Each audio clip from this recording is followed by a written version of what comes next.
Mm. Good morning, my friends. I'm so glad that you are here today to learn about your brain. Oh my gosh, your brain is a fantastic thing. It is a tool and it's not meant to run you. You are meant to run your brain. But the funny thing is that we think that the brain is what keeps us alive, which it does, but our brain is also something that we're meant to learn how to use. Just like any good tool, it can be used for or against us. And today we want to talk about the title of this webinar is your brain shrinking? So I want to go through what are the indicators that help us know if our brain is shrinking, and what are the things that we can do to help our brain increase in its mass and in its size? Because the reality is, after the age of 30, your brain shrinks 5% per decade. 5% per decade. So that means that if you are 50 years old, that your brain has shrunk 10%. And if you are 60 years old, then it's shrunk 15%. And the more it shrinks, the more we will struggle with certain things, the more we'll struggle with our ability to stay focused, to interact with people, to remember things, to make decisions. So, like the things that I put on the screen as we were getting ready to start this morning, there's things that you might notice in your own life that are indicators that maybe it's time for you to take some better care of your brain and learn how to use it for your benefit better. So, did you count any of these? I want you to just count if you've experienced any of these.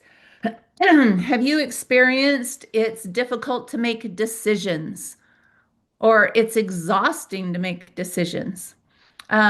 Give yourself a point if you've experienced that. Do you reread the same sentence multiple times? Boy, I get that one. Do you get angry at small things? Oh, and we get balloons.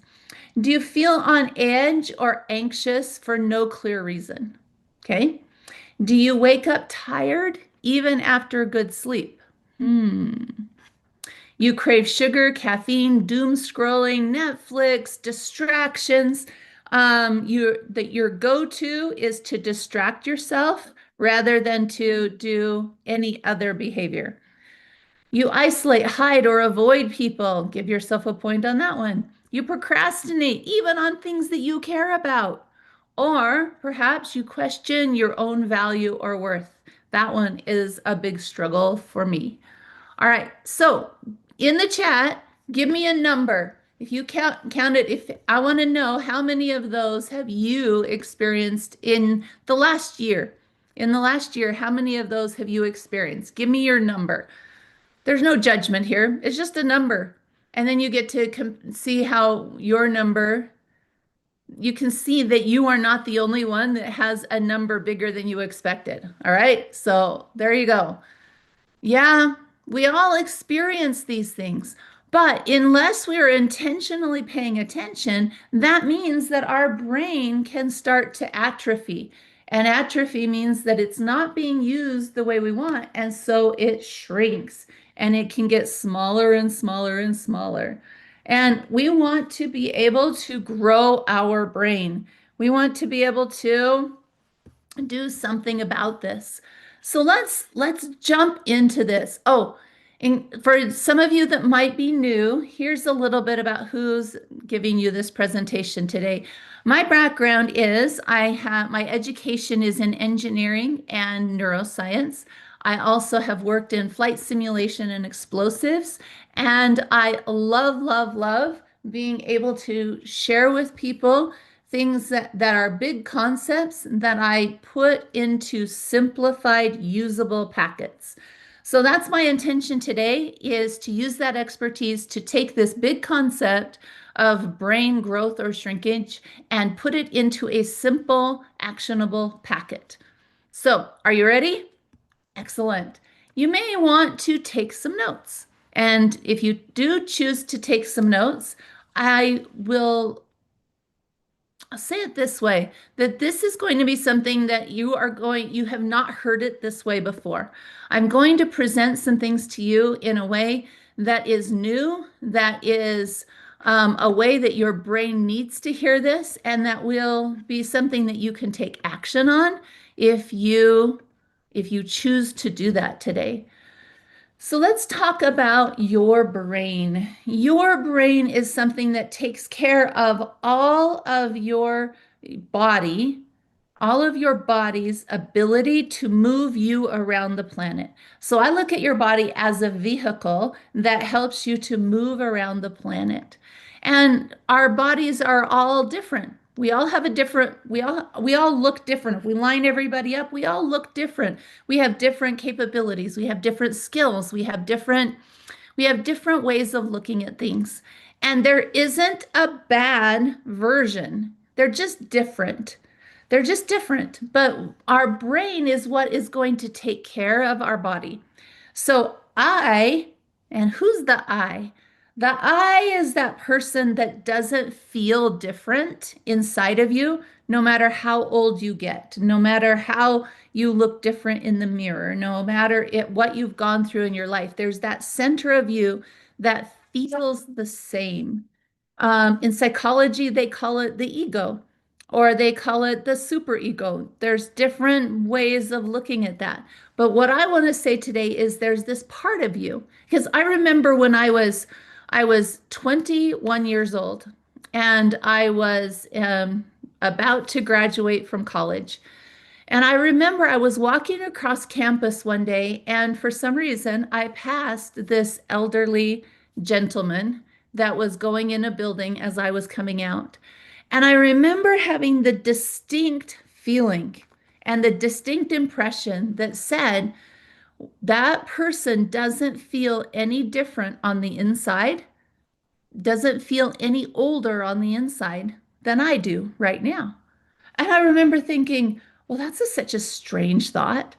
But it was one of those that just stuck to me. Do you ever have those impressions that they're just super sticky and they just grab onto you and they never leave? Well, that was what this experience was for me. I was very clear on the reality that no matter how old I got, I wasn't going to feel older on the inside. Have you guys put a two in the chat if you know what I'm talking about here? Put a two. It's like, oh yeah, I have felt that. Yeah, it's and that experience has helped me to realize that that's the part of me that needs to take care of my brain. That's the part of me that is doing the driving, that is doing the explaining. That is that piece of me. So when I say that your brain takes care of your body and you need to take care of your brain, that's the you that I'm talking about. Okay?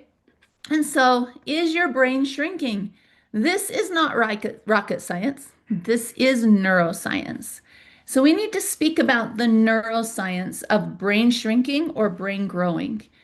So, I'm going to go through some of the science of this very quickly because there's an important actionable piece that I want to get to.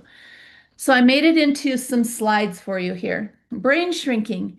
These are things that if you have a lot, I've put them into 5 categories: movement, mindfulness, meaning, mastery, and maintenance. So let's look at what this is. You may want to take a screenshot of this, but let's just look at this really quick. So movement, if I have a very sedentary lifestyle or I sit a lot. So like for me, I go to the gym every day, but I sit most of the rest of the day. That's still considered a fairly sedentary lifestyle. So if I don't get up and move on a regular basis, I have one son that he works from home, and he's moved back in with me for a while because he's saving up to buy a house. And he's single right now, and so it was easy for him. As soon as his contract was up at college, he moved home and he's saving up. Well, he and I were talking about he works from home. He works on the computer. He's a software engineer. And I said, how often do you get up and move? And he's like, oh, I don't move very often at all. And I said, I want you to try something for me. And I said, I want you once an hour to get up, go downstairs, go outside, and run around the house 2 times, and then come back in and sit down and go back to work. And I want you to just notice if it makes any difference for how your work day goes, or how you can get things done, or how you focus. And he's like, okay, I can do that. And he and I had this conversation like 6 months ago, and I just expected him to try it for like a week. Well, I was recently in Arizona for a few weeks, and I have one of those doorbells that has the video on it. And every day I noticed that my doorbell kept going off. So I started looking at it, and it's my son outside running around the house 2 times and then going back inside. And I thought that was awesome. So I asked him, I'm like, why do you do that? And he said, because I notice that it makes such a big difference in my ability to pay attention to what I'm doing. So this is a real thing. If I am sedentary, if I sit a lot, this is going to shrink. The area right here is the area of the brain on this brain shrinkage one that reduces in size if you sit a lot. And this is the influence it has on you. So when the hippocampus shrinks in size, it reduces memory and it increases cellular aging. Okay, so now if you understand how the chart works, we can go through this really quickly. Mindfulness, this is if I, so this is the opposite of being mindful, right? If I'm under stress a lot, if I have elevated cortisol levels, which cortisol is the main stress hormones, there's lots of stress hormones. Or if I have a lot of clutter around me, this is going to shrink my amygdala and my prefrontal cortex. It impairs learning and decision making, focus, and emotional regulation. Meaning, if I practice, now I want you to listen to my wording there. If I practice depression, hopelessness, or numbing, it shrinks the limbic area of my brain. It lowers motivation, disconnects reward pathways. Mastery, digital overstimulation. This one is a big problem in our world because we carry around with us the ability to be overstimulated. Did you know that there's actually a value in being bored? There's a value in being bored. Um, I realized that one of the things that I do for my brain that I didn't realize till I was putting all this information together is super valuable, is that when I'm driving somewhere, like perhaps I have to drive, I'm in Willard, Utah, and perhaps I'm driving to Salt Lake, which is about an hour away. I will regularly not put anything on to listen to. I will let my brain have a chance to just wander and think while I'm driving. Of course, I'm paying attention to the road and all of that, but I give my brain a chance. I don't turn on music, I don't turn on an audiobook. I mean, I love to do that as well, but often I will not turn anything on so that my brain has a chance to be bored. Nowadays, our kids their brains never have a chance to be bored. When you go to the grocery store and you see moms with their kids in the carts, they're almost always on the mom's phone or an iPad or some kind of device instead of giving them a chance to just be bored and look around. And this is usually because it's easier for the parents, of course. But the problem is we've been trained to not let our brain have a chance to not be stimulated.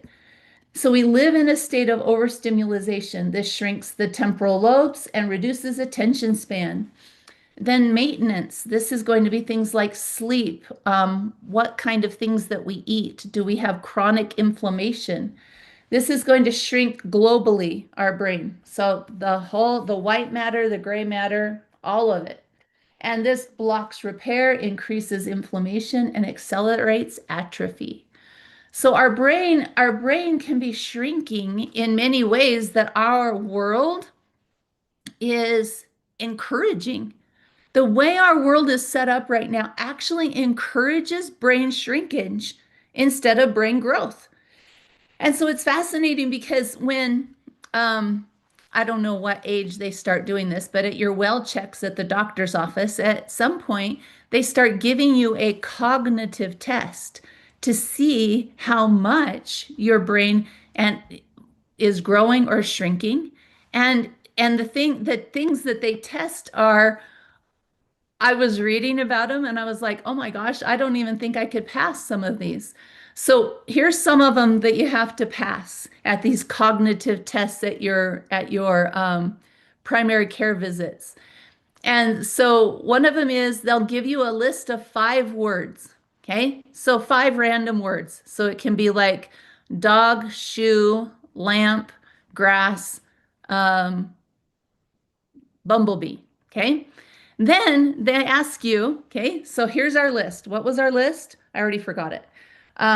Dog, shoe, lamp, grass, bumblebee. Okay, so here's our 5 words. Then they will ask you to count backwards from 100 by sevens. Okay, 193, 86, 79. It's hard to count backwards by sevens, you guys. 72, 65. Some of you are like, oh man, I can do that. Okay, so you have to count backwards by sevens for 1 minute. Then they say, all right, tell us what the 5 words were. Okay, shoe, wait, dog, shoe, lamp, grass, bumblebee. So you have to be able to remember the 5 words after a delay. Uh, I thought this was so funny. Another is they'll give you a list of 5 numbers and then you have to repeat them backwards. So I'll tell you a list of 5 numbers. So let's say that our numbers are 84590. 84590. Now you have to repeat those back to me backwards. Can you do that in the chat, right? 84590. 84590. 09548. So you have to repeat them backwards. So it's just fascinating to me that this is something that we're actually studying, that we actually take into account because it matters. The problem is our brains live inside of a place that makes them not easy to see. We can't just look at somebody and see their brain. I can't look at myself in the mirror and see my brain. So I have to have other ways to show me if my brain is shrinking or if it is growing. And what I would love is for my brain to be able to be growing. So let's look. Did you guys learn something? Put a 1 in the chat if you learned something looking at this chart really quick. Okay. I just want to know. Right? Okay, cool. So let's look at what causes brain growth. So movement, exercise, and I have a whole list of scientific studies. I actually have 5 pages of them here. The different hormones and the different studies that have been done on this. But I'm boiling it down into this information that is useful for us here. So the movement, aerobic exercise and weightlifting exercise actually will improve the size of the hippocampus. And that actually improves mood and memory. So exercise isn't just building your muscles, it's also building the most important muscle, which is the brain. Meditation or boredom. Remember how I was just talking about being bored? Boredom. Meditation or boredom is going to give your brain help the prefrontal cortex grow, which the benefit is focus and calm. The practice of gratitude. This is Thanksgiving month.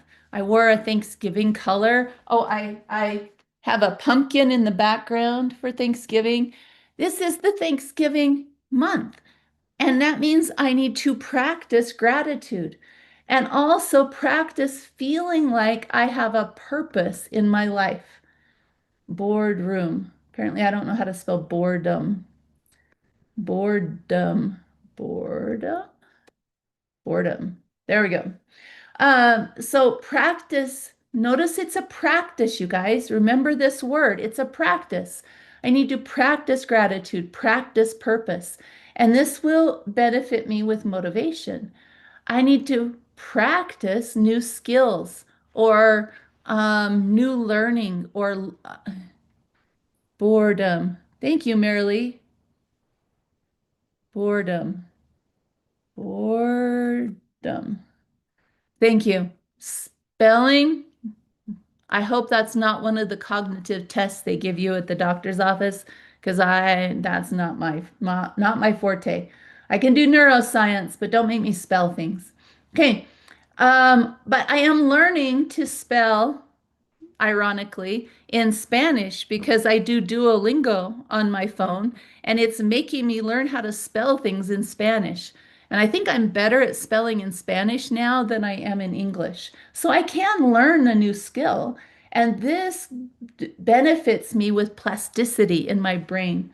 We want plasticity, and I'll go into that one more in more depth here in a few minutes. So this one right here, I'm going to bold it. We want to talk about that one.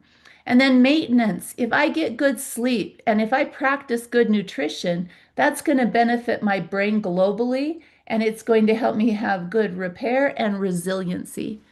Because this life, I don't know if you've noticed, but this life has a law of entropy. And the law of entropy is basically states that everything on this planet tends towards a state of disorder. And this means a gradual decline into disorder and also a lack of order or predictability. So entropy, let me introduce you to a scientific law, and that is that everything, when left alone, will tend towards a state of disorder. That means that when I leave the kitchen and I come back, I'm not going to find it cleaner than when I left it. It's going to be less ordered, not more ordered. Everything is this way. Dust gets on things, dust gets in things. It can get in electronics. My yard, it tends towards a state of more weeds, not less weeds. If I don't act upon it, it will tend towards a state of disorder. So let me ask you an interesting question. Is entropy a blessing or a curse? Which one? Tell me in the chat, what do you think? Is entropy a blessing or is it a curse? Which one? Do you wish you had less entropy or are you glad that you have entropy?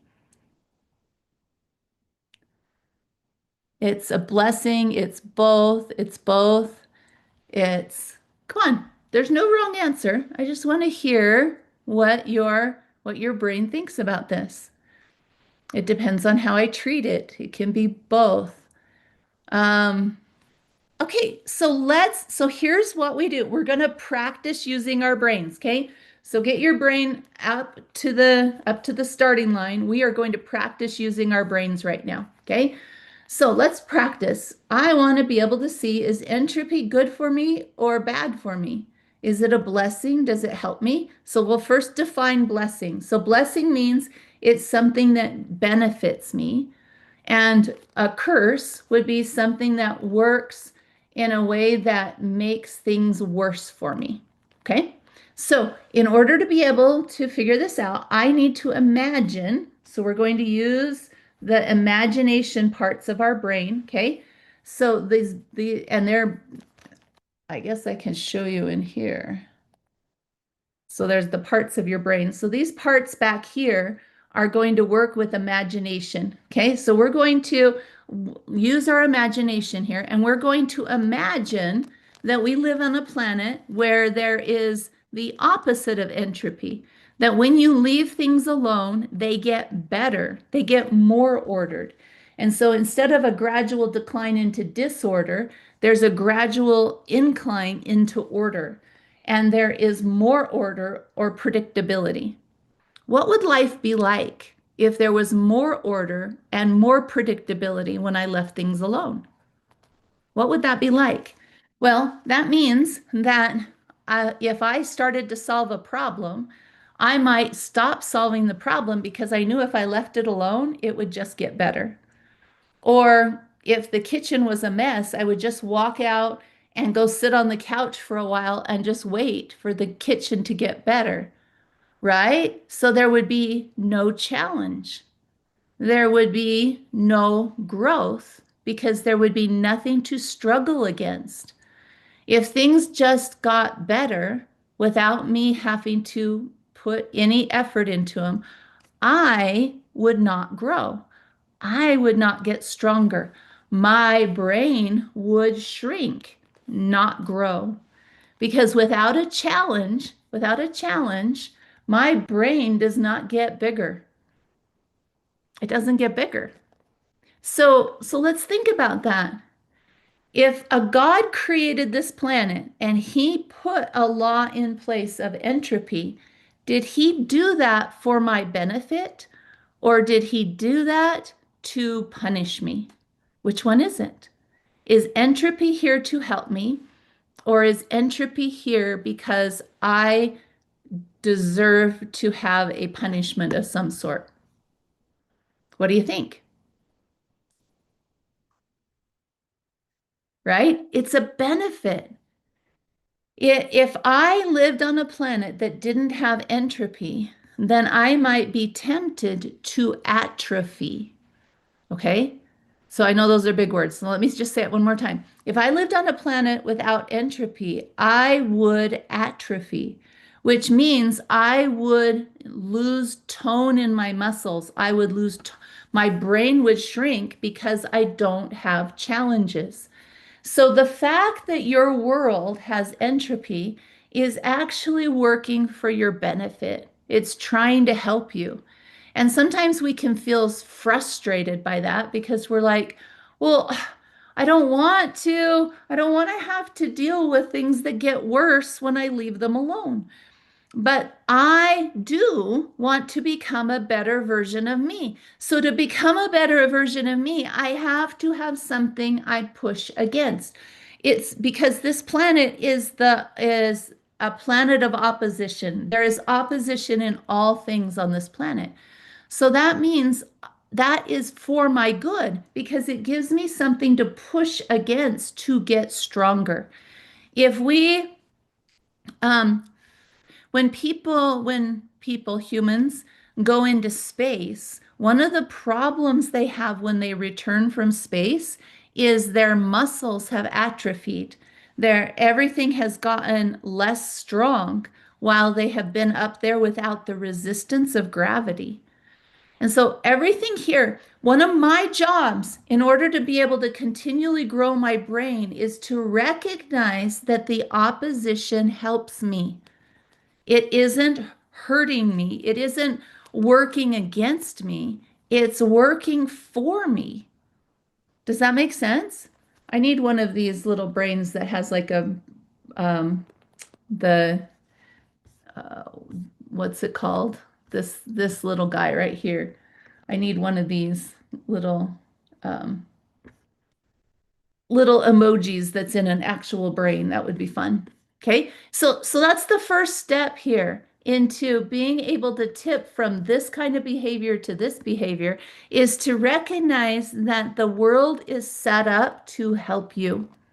Even though there's tons of things that you don't like, the fact that there is opposition on this planet is set up for your benefit. It is to make you stronger. So I need to know in the chat who saw my webinar last month where I talked about what if you'll never be enough. Tell me in the chat if you saw it. Um, just put a yes if you saw it and put a no if you didn't, because I just want to know how much background I need to give you. right, Tom? Nothing happens to you, it's happening for you. Okay, there's a lot of no's and a lot of yeses. All right, excellent. Well, welcome all of you that didn't see it last month.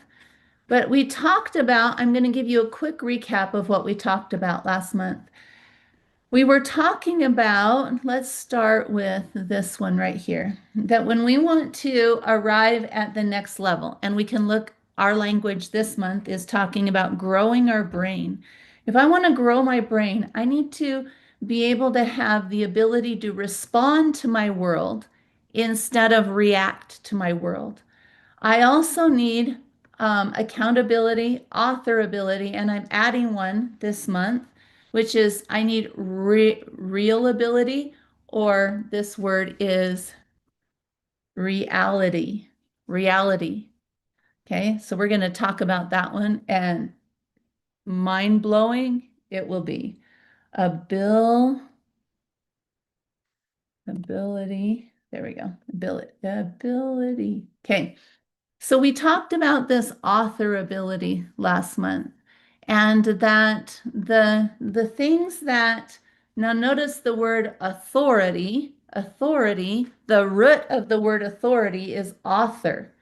So if I want to be an authority in my own life, if I want to author my own life, then I need to find out what is pushing against or trying to get me to not author my own life. Because the problem is your day, we are November 15th, 2025, as I do this webinar. This day will be written. By tomorrow, the page of your life that is November 15th, 2025 will be written, and we will turn the page. But the question is, who is writing your day? Is it you?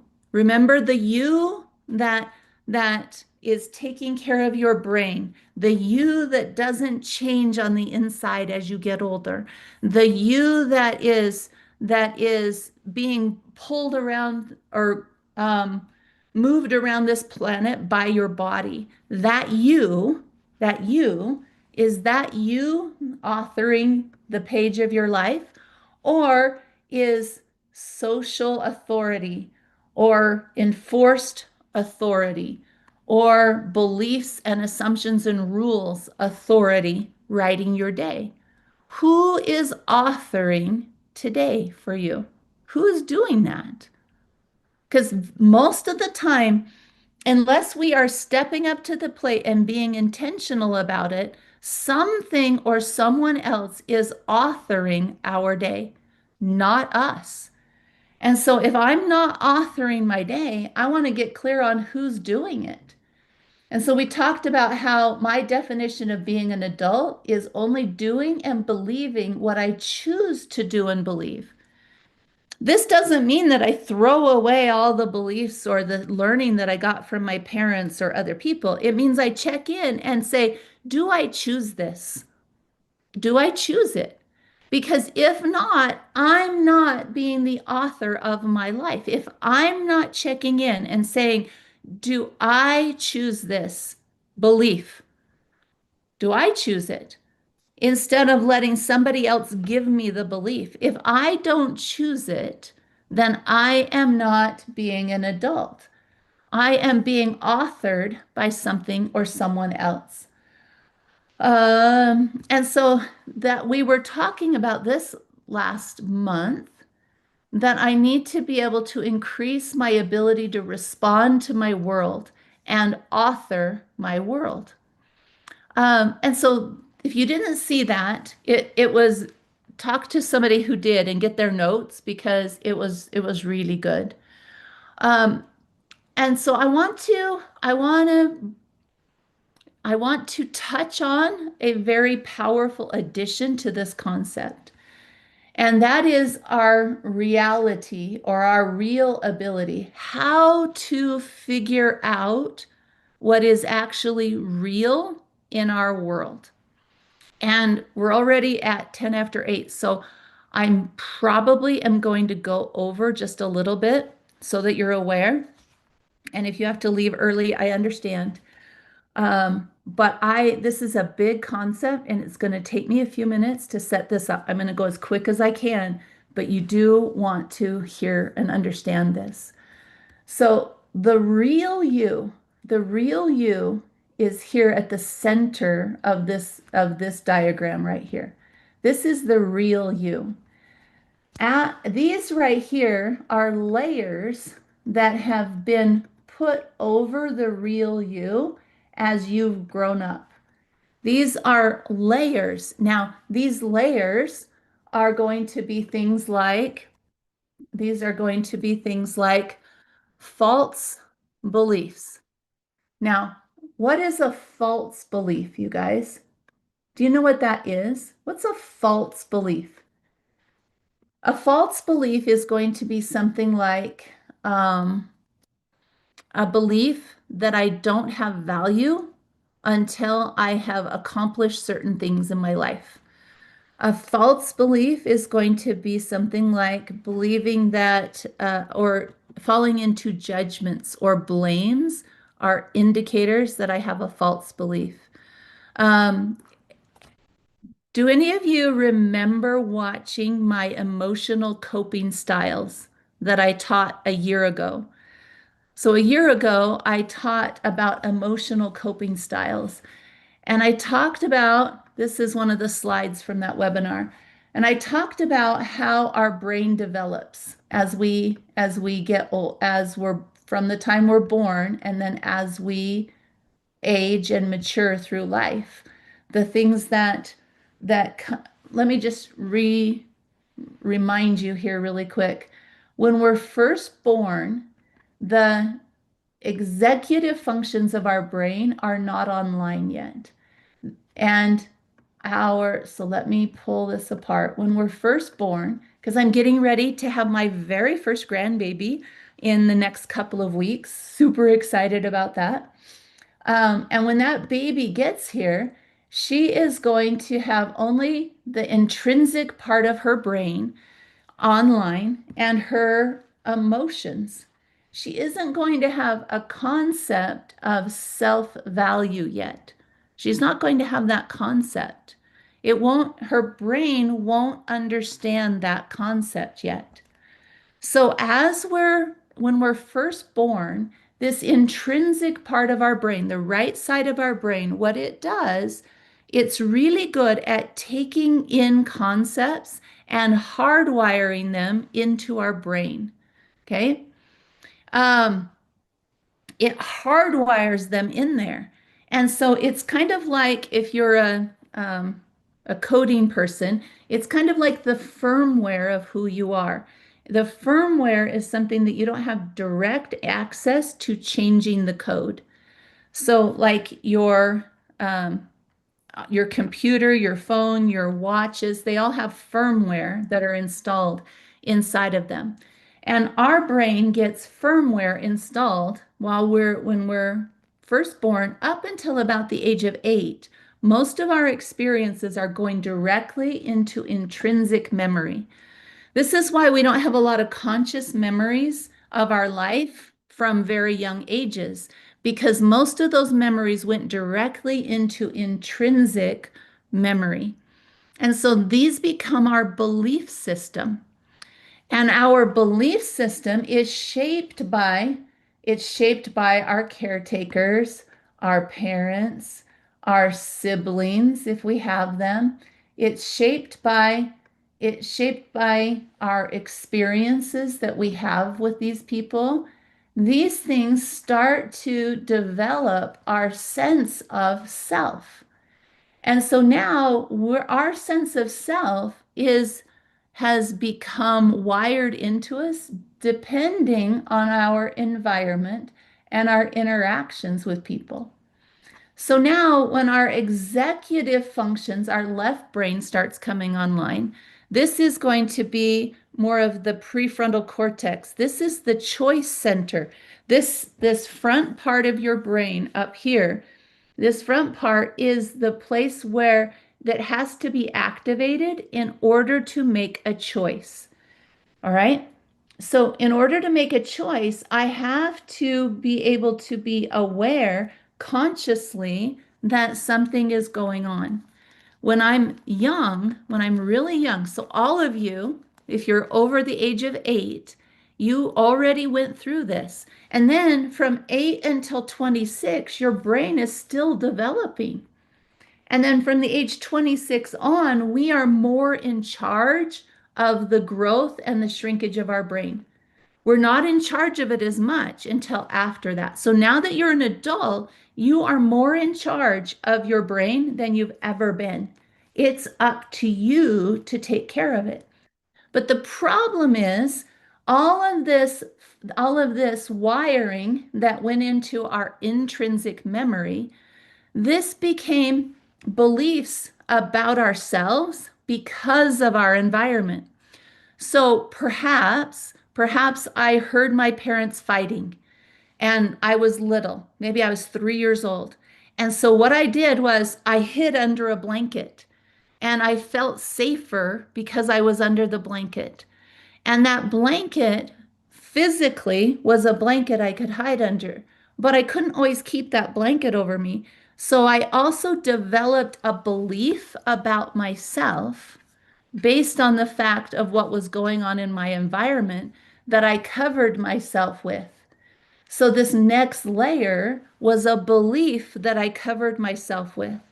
So perhaps I covered myself with the belief that I'm not lovable, or I make things hard for my parents, or my parents aren't proud of me, or any of these kinds of things. There's so many different ways that we cope with our upbringing. Even if our parents had the best of intentions, we will take on programming or layering that layers over the top of who the real you is. Okay? Are you following me so far? So you've been layered over. And the average human has many, many layers. Even if my daughter and I were talking last night that we were talking last night about a layer that she has, that she had, that there was this experience when she was just little where she felt like she was abandoned. And all that had happened was that she didn't get her shoes on fast enough to go out to the car to go down the block with me to pick something up and come right back. And in her little mind, she felt like she had been abandoned. It took on this whole meaning, even though she wasn't home alone, even though she wasn't, I was gone for maybe a couple of minutes, she felt like she'd been abandoned. And so because one of the things we love to do is punish ourselves as parents and go, oh, if only I would have done things differently, my kids wouldn't have these layers. Not true. Part of the program of this planet is to develop layers. So think of that blanket that the 3-year-old covers themselves with. So now I heard somebody say it this way once, perhaps they now wear a cape and they go to preschool and they wear this cape because you know how parents have no control over 3-year-olds. And if they want to wear something, they probably are going to get to wear it, even if it doesn't match or other things. So let's pretend they now have a towel and they wear it as a cape and they wear it everywhere and it makes them feel safer. And now they go to school and some kids make fun of them for wearing that cape. And so now they're like, well, now I need another layer of protection. These are layers of protection. Is so they're let's write it right here. So they're layers of protection. But the problem is those layers that protected me, that I perceived as protecting me, are now covering up the reality of who I am, the realness of me. They're covering me up. And I need to find me because these are not the realness of me. They're not real. Okay? They might make me believe that I have to be perfect. There might be a perfection layer in there. I have to be perfect in order to be loved, or I can't take action until things are perfect. Or maybe there's a layer of I will never be supported. No one has my back, so I have to do everything alone. So there's aloneness. There's maybe an aloneness layer. Or there's a people pleaser. Is anybody a people pleaser? And a people pleaser is going to be somebody who they check other people's emotions to decide if they're okay. So it's like, all right, is everybody around me okay? Then I can be okay. And so they get out of touch with their own emotions because they're so busy taking care of other people's emotions. Or maybe you're a fairy tale person. When I arrive at this place, then my life will be okay. So a fairy tale person is an arrival person. They're trying to arrive at X, Y, and Z, and then life will be okay. Um, I remember when I turned 40 years old, I was at my hairdresser's and she was doing my hair. And she goes, and she's like, I don't know, 15 years younger than me. And she's like, oh, I can't wait till I'm 40 years old. And I'm like, why? She goes, because that's when I'll have it all together. When people turn 40, that's when they have it all together. So, any of you that have turned 40, do you have it all together when you turn 40? Tell me in the chat. I'm just curious which ones of you are have it had it all together when you turned 40 or believe that you'll have it all together when you turn 40 if you're not 40 yet. Right? Oh, I remember rolling my eyes inwardly a little bit and going, "Oh my gosh, I don't have it all together." And so an arrival person believes that when they arrive at some place, they're going to, whatever that place is, they're going to have it all together. So we've got these layers that are protecting me. I'm trying to protect them. I mean, I'm trying to feel protected. So basically, I've covered myself with all these figurative blankets, trying to protect myself from the world because I'm afraid, or I feel vulnerable, or I feel less than. And so now these layers become my reality instead of me at my core being the reality. Okay. So if this is making any kind of sense, just tell me in the chat. Just say yes in the chat so I know if this is making any kind of sense to you. Because this has been life-changing for me to understand this. Because part of where this came from is I had one of those dreams one time that I woke up and it was so vivid it would not leave my mind. And in this dream, I was up in heaven and I was looking down at the earth and I was asking, why would I go there? Why would I even do this? And in this dream, I was shown that I couldn't appreciate my value because I had never experienced the opposite of my value. And so I'm standing up looking at earth, and I was made to understand that on earth, my value, the real me, would be covered by many, many, many layers. And that this was a divine um, pattern that I needed to have the treasure hunt of unlayering the real me and finding me. Because when in by going through that process, when I got to that final layer and found me again, I would be able to appreciate my value in ways that I had never understood before, and that I needed to be able to go through this process. And so when I woke up, it was quite a wake-up call, if you will, because I realized that I was covered up by all of these. Now I made this picture for you on purpose because as you look at it, it's a little disorienting or a little hypnotic Because do you see that it kind of spins a little and it trips your brain out a little bit. And the reason why I did that is because hypnotism, if you think about it, hypnotism is the suggestion of an idea to the brain.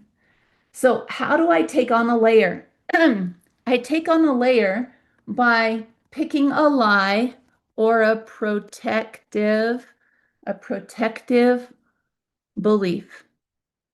I pick a lie or a protective belief, something that gives meaning to the current emotion, situation, circumstance, or struggle.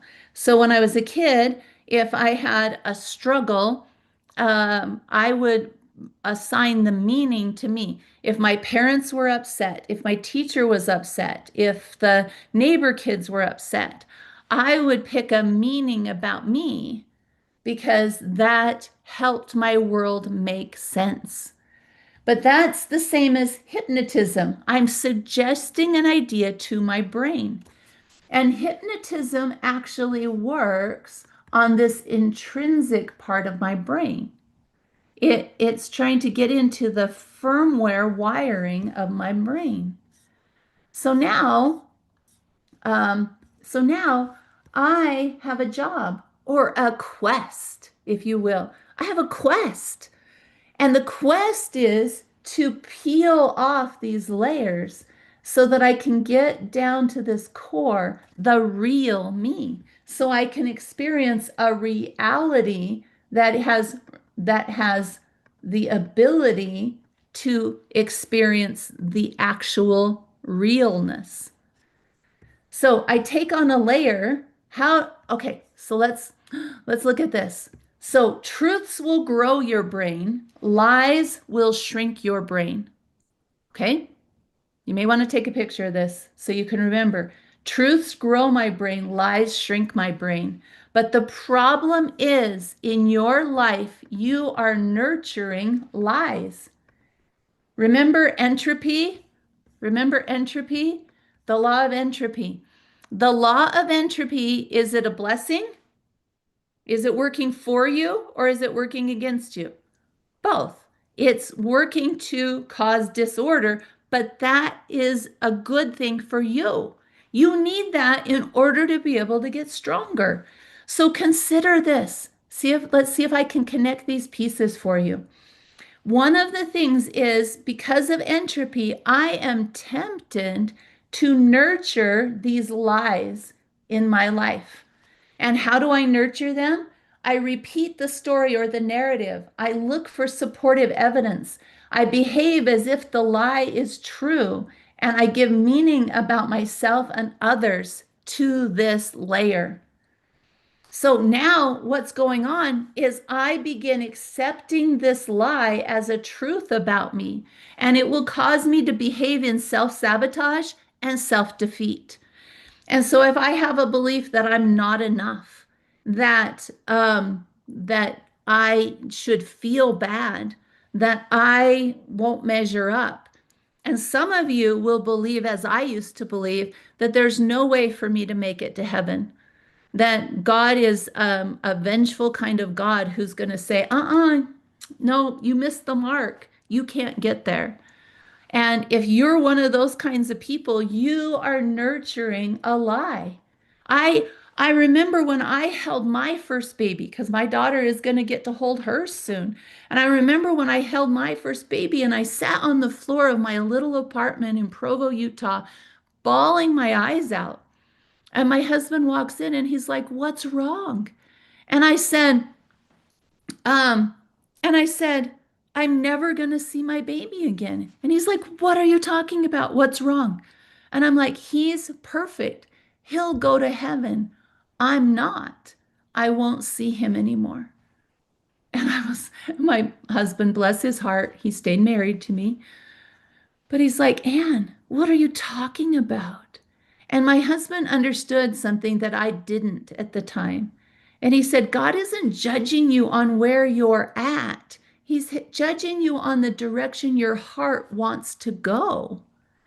He's like, you're not being, um, you're not being judged right now as eternally um, unvaluable based on the mistakes you've made. If you listen to my webinar where I talked about misusing guilt, I said the title of the webinar was "You're Using Guilt Wrong." And we use guilt to beat ourselves up and to see ourselves as less than. We use guilt as another layer to cover up the true value of who we are. The reality is that the moment you came to this planet, your value was chosen by deity. Because there's an atonement on this planet, your value was chosen by deity that you are so valuable that there would be an atonement for you so that you could experience layers, so that you could experience making mistakes, so that you could experience the opposite of the realness of you, so that you could appreciate the realness of you. That's how valuable you are. So in order to be able to change out of to take a layer off, I there's I put this 3 steps of change. I'm going to call this the 3 steps to removing a layer. To remove a layer, I need awareness of the layer. I have to put some wording on it because in our world, language is something that we use. Oh, and I should do a whole webinar on just language, but because we often use language wrong, but language can be used for our benefit to help us to grow our brain. And the way it works is I need awareness. I have to activate that prefrontal cortex of my brain. And when I do, I now have the ability to make a choice. So I need awareness and then agency, and then I need action. These are the 3 steps. It's always this way. We have awareness, agency, and action. Now, consider this.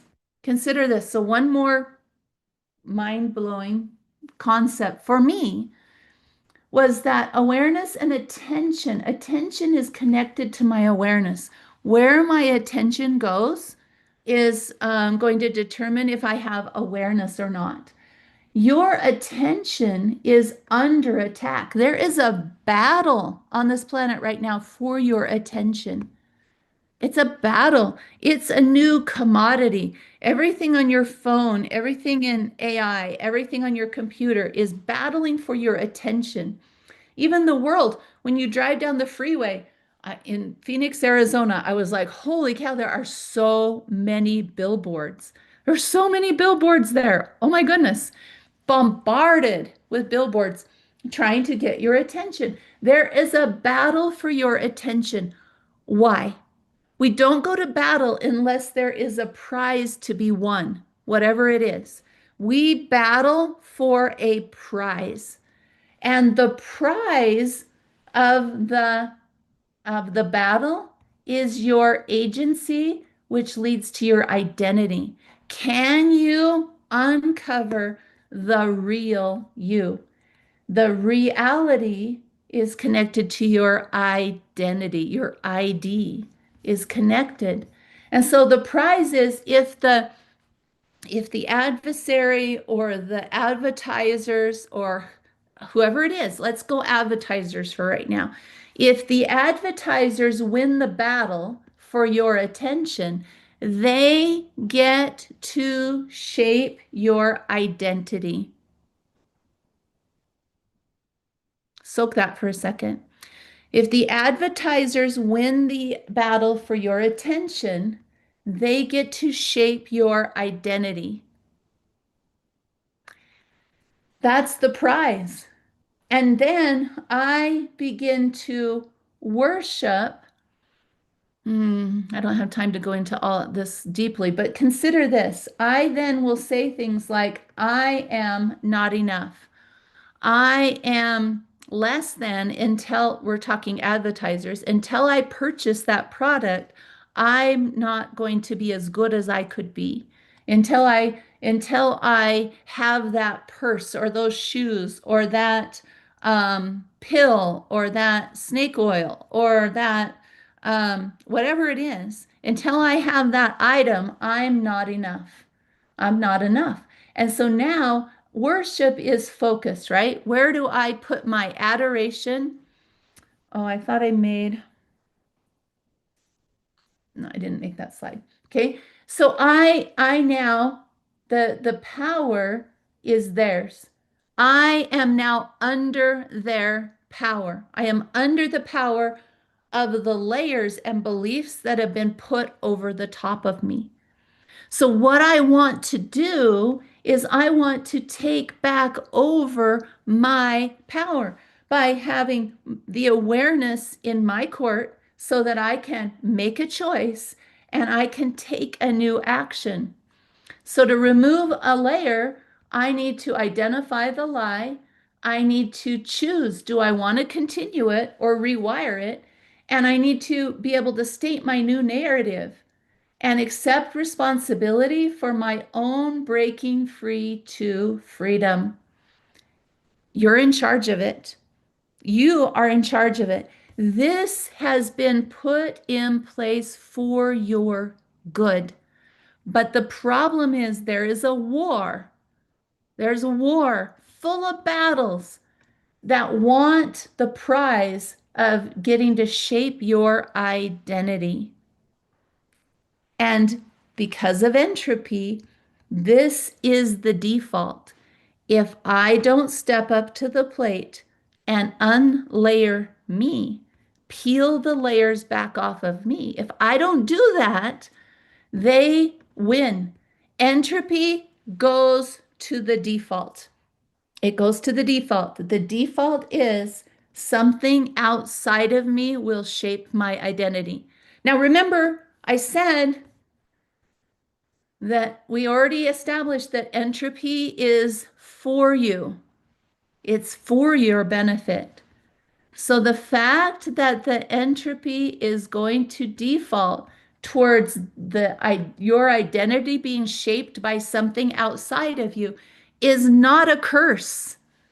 It is for your good, but you need to be somebody who steps up to the plate and activates your own awareness, your own agency, and your own action. And if you don't do it, you can live your entire life under false beliefs and false layers that are artificially telling you that they're protecting you when they are not.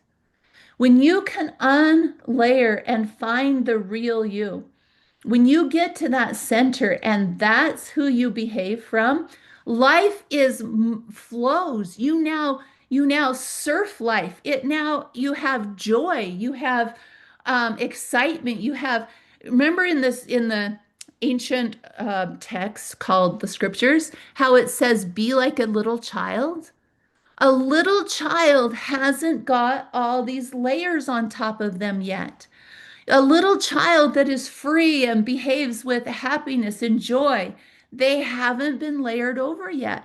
They will be. We all get layered over, and that's okay. But to become like a little child means I peel back the layers and I begin interacting with my world from that same kind of joyful place. It is available to you. But these lies have been shrinking you. These lies are part of the entropy of the planet. And it's your job to step into the truths. It's your job. It's yours. And um, it's not even just your job, it's your God-given experience. God-given experience because you are that valuable. And you have a God that wants you to realize how valuable you are. And how do you find that? By peeling back the layers, by accessing that joy, by being able to behave in a place that is unencumbered by all the negative definitions you have put on yourself because of your entropy experiences. Agency is the capacity to act on one's will and make choices to achieve goals. It is also, these are the definitions out of the the what Webster dictionary. I don't remember. It was one of the dictionaries. I just looked it up online. But I loved this definition: to shape one's life and environment. Are you shaping your life and environment, or are you letting things outside of you do it? Which one are you doing? Now, remember, I told you that this is a practice. It's a practice. And the problem is, your day is going to be written by somebody. And if you want it to be written by you, if you want that author ability, then you need to practice new behaviors. You need to practice them. It isn't a once and done. Just because you came to this webinar today doesn't mean you automatically have a free pass to back to the reality, the real you. You don't have a free pass back there. Life is a journey. It is a practice. It's not an arrival.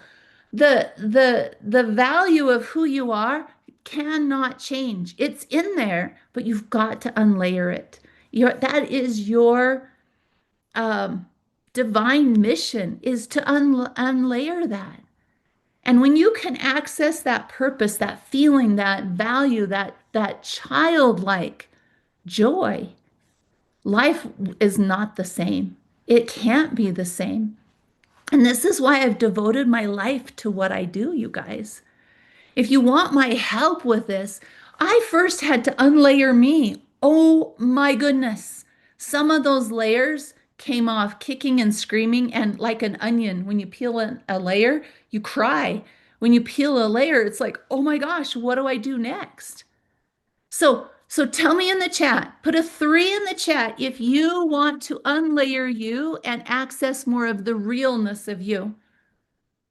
I want to know, did I get this point across? I love that, Tom. Ah, it makes me emotional because I can remember so clearly what it felt like to be under so many layers, so many layers. And I had well-intentioned parents, but they didn't know that much. My parents, my dad grew up in foster care.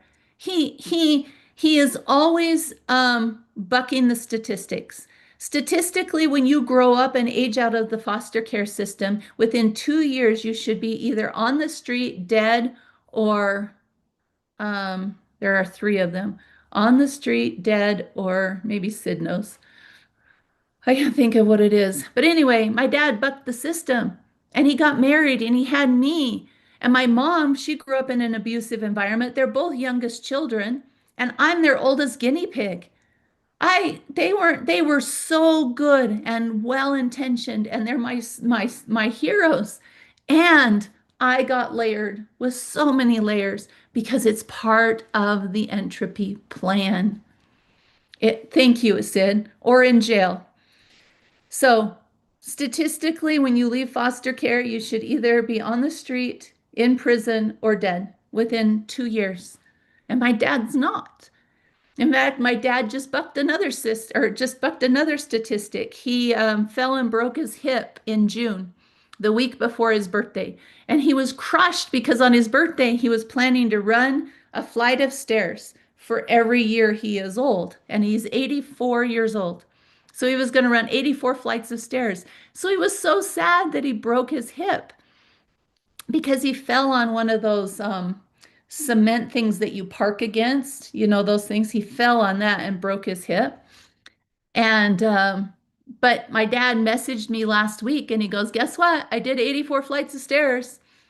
So that's also a statistic, is that when you're in your 80s, statistically speaking, if you break your hip, you don't run flights of stairs again.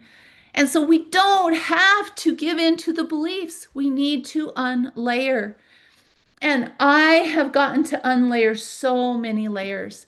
And so now I've devoted my life into helping other people to be able to unlayer themselves. And so this is why I got to announce last month that we are having an in-person Break Free Intensive in Salt Lake on February 6th and 7th. in the Salt Lake City area. It'll be on February 6th and 7th. And in this class, what happens is I go through all of these things, how to unlayer, how to understand what's going on, how to practice this behavior. I'm taking all of my expertise and all of my experience to help people with this, because this is what I do all day long. I mentor people, I teach people, I help them to peel those layers. I help them to do that. And so on at this class, people have the chance, if they want to come up on stage, and I will help them learn how to peel the next layer. Because often we can't understand our own layers as fast as having somebody on the outside see them, especially a body language expert. Because what I do is I'll ask you a question and then I listen for the answer, but I also watch the answer that's going on in you. Because your subconscious, okay, let's get back to this picture right here. Okay, this right here, your subconscious or the intrinsic wiring of who you are, of what you've taken on, it comes out in your body language. It does. This is one of the reasons why you'll have people treat you the same way over and over again, is because your body language is sending out the message of the false belief layer that you have taken on. And so imagine me 15 years ago, I had so many layers. My body language was messy and people were always mad at me and I was always in trouble. And I was like, I've got to figure this out. And that's when I switched from working in flight simulation and explosives into studying body language and neuroscience and psychology so that I could understand me, so that I could unlayer me. And so at this class, will watch. I will watch for the message that's coming from your intrinsic wiring. And I will not leave you with just the knowledge that you have a layer. I will help you know how to remove the layer. You will leave Break Free Intensive with a toolbox full of tools because you'll watch other people peel a layer and you'll also have the chances to peel your own layers. When people work with me one-on-one, this is what I do at every single appointment is we are working on your layers.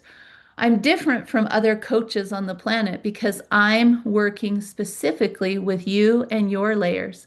It's not some blanket kind of a generic, that's the word. It's not some kind of generic program. This is catered to you. So Break Free Intensive is a powerful class. Um, I have worked with thousands of people on stage in front of live audiences. Before COVID, we used to teach this class up to 3 times a month. And so now this is going to be our second time doing it in person, live in person again. And so here's some information you can read about, but I highly recommend that you register for this class. I have only 34 seats remaining for this class because because we have a limit of how many people we can fit in the room, and there are 34 seats remaining. Because you're here at this webinar today, because you took a chance on you, because you invested some time in you, instead of the regular $749, you can register today. You can, excuse me, if you go to this link, you notice you can pick one ticket or you can pick 2 tickets. So you can pick to bring somebody with you, because it's always better when somebody in your life is growing and understanding the same kinds of things that you are. So you can purchase 1 ticket for $297 or 2 tickets for $397. But remember, so I'm curious, if you're already coming to this class, tell me in the chat. I want to know who that's here today. I am going to have the privilege of hugging. I want to get to hug you. If you want to hug, if you're not a hugger, that's fine. I didn't used to be a hugger. but I want to know if you're going to be there. Tell me in the chat because I have 34 seats remaining. I want you to come. I want you to come to Salt Lake City, February 6th and 7th. I want you to come to this class and I want you to take notes and practice. I want you to practice because practicing is what grows us. Okay? Practicing is what gives us the chance to grow our brain. And practicing helps us begin to live truths instead of living lies. Because that's one of the things I realized about me is I had gotten really good at nurturing the lies in my life.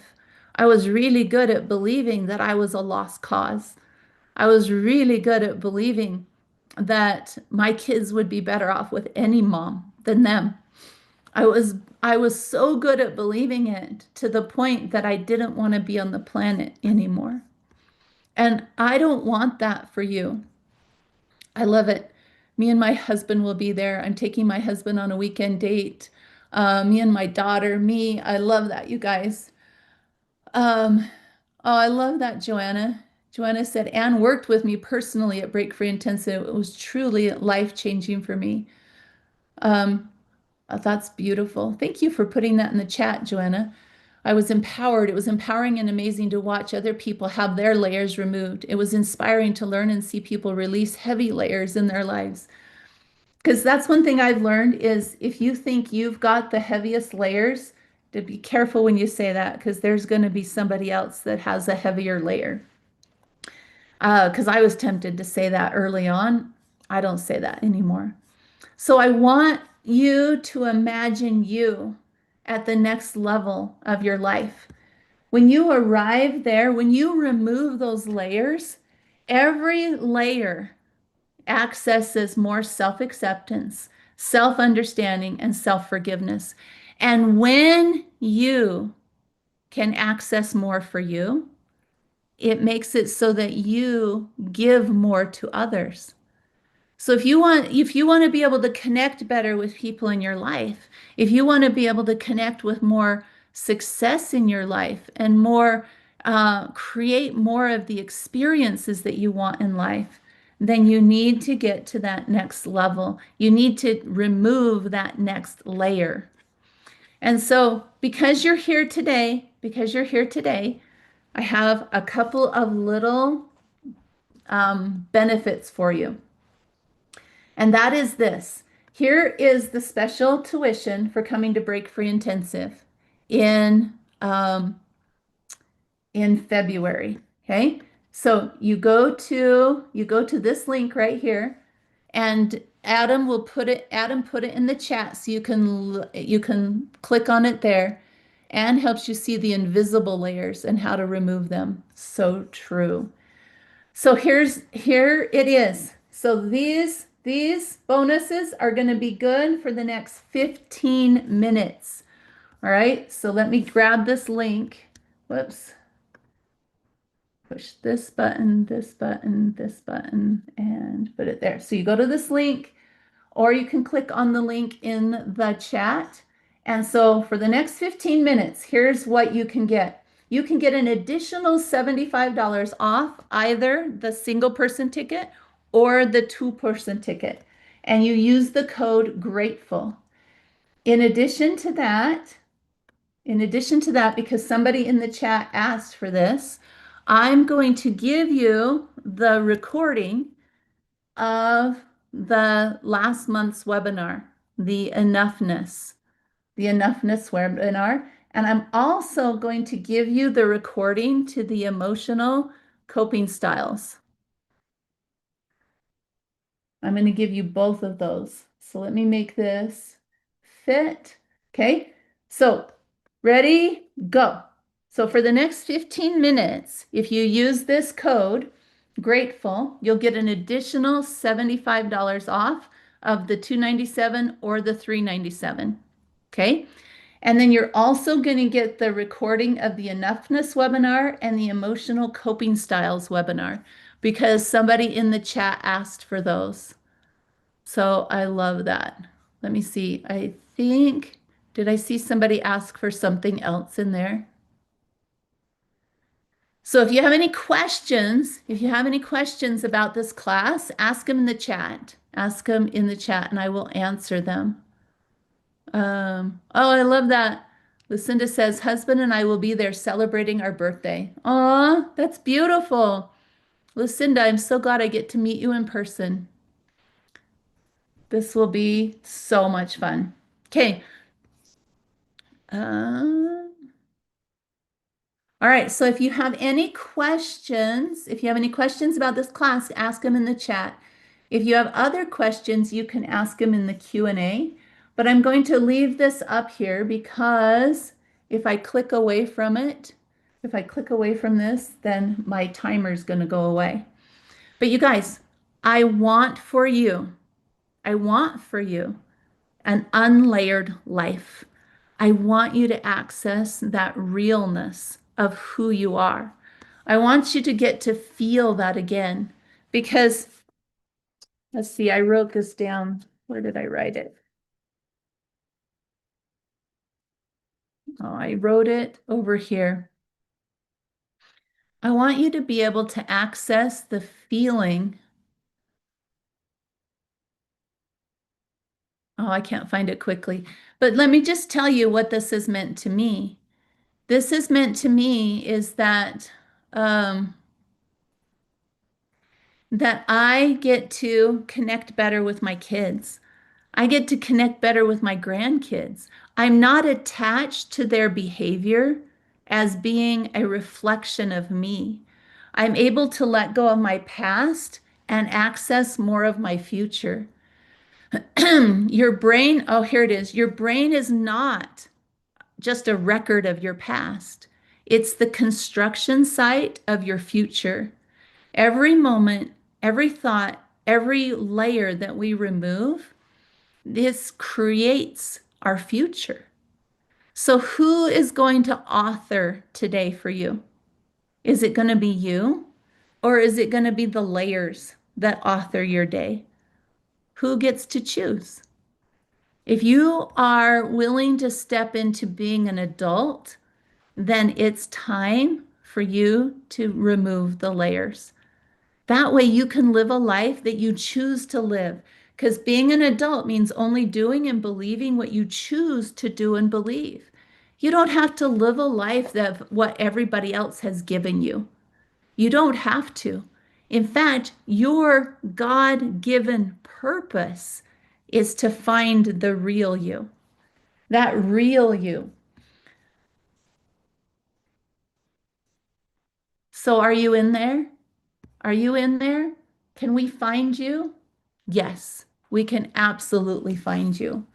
So thank you for being here today, you guys. Please be willing to nurture the truths in your life. And what's the truth?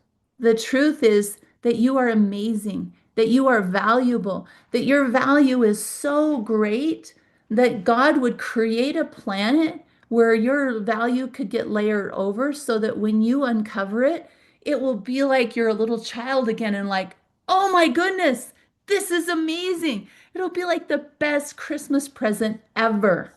Best Christmas present ever. So I can't wait for you to access more of that real you and be the author of your own story. Quit letting somebody else author that story. I love you guys. Thank you for being here. Please come to Break Free Intensive. I want you to upgrade you. I want you to find you. I want you to have a key to your cage, not just keep decorating the inside of it. All right. I want you to come to Salt Lake City. I want you to be part of this class. If you are interested, if you would rather just do personal mentoring with me, here is a link where you can sign up to talk to me on the phone. And I will talk to you and I'll tell you about personal mentoring and how you can benefit and we'll check if it's a good fit for both of us. All right. So that use this QR code or go to this link right here, and then you and I can get on a phone call. I can't wait to talk to you. It will be amazing. All right. So here you go. We are live February 6th and 7th. I hope I get to see you there. Instead of 749, we're going to be 297 or 397 and use the code whoops, that link's not correct.